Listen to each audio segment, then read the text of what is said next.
श्रीः श्रीमते रामानुजाय नमः। श्रीमते निगमान्तमहादेशिकाय नमः। श्रीसूक्तं श्रीरङ्गरामानुजमहादेशिकाय नमः। हिरण्यवर्णां हरिणीं स्वर्णरजतस्रजां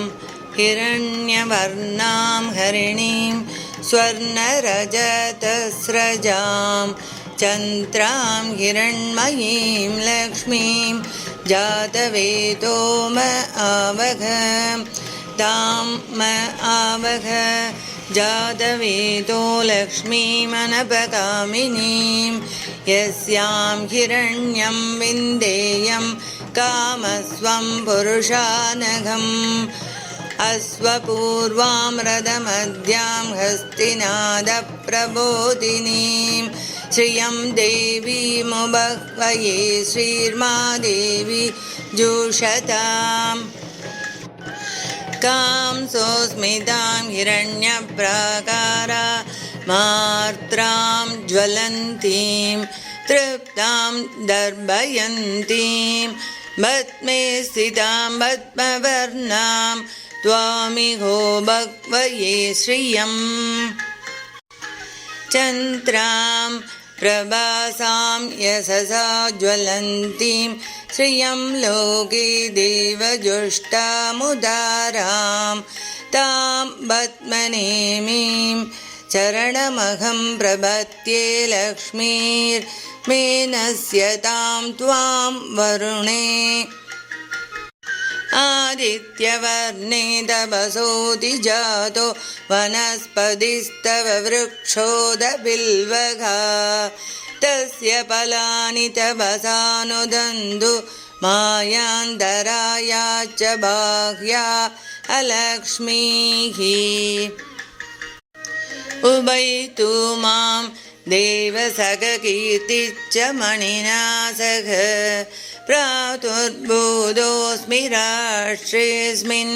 कीर्तिं वृत्तिं ददातु मे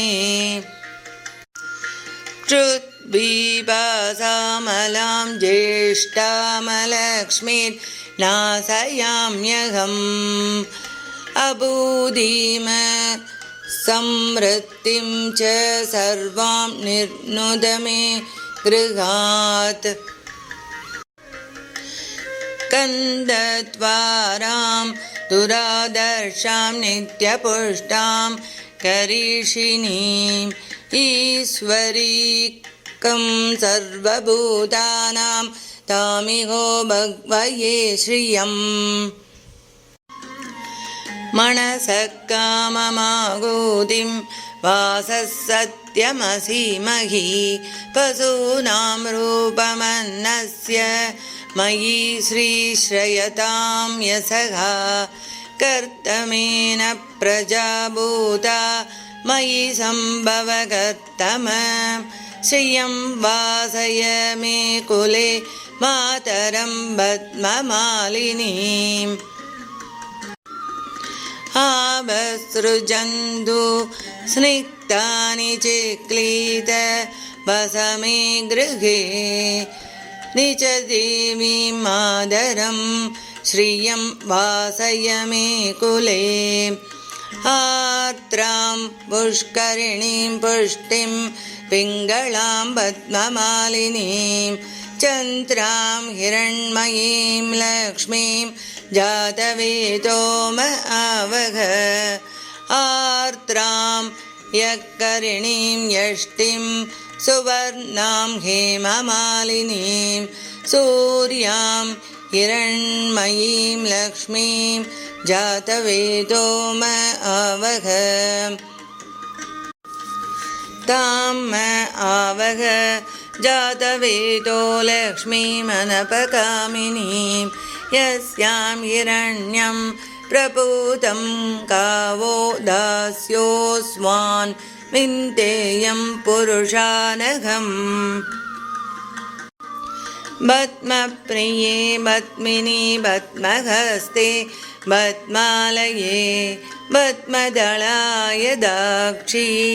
விஸ்வப்ரியே விஷ்ணுமனோனுகூலே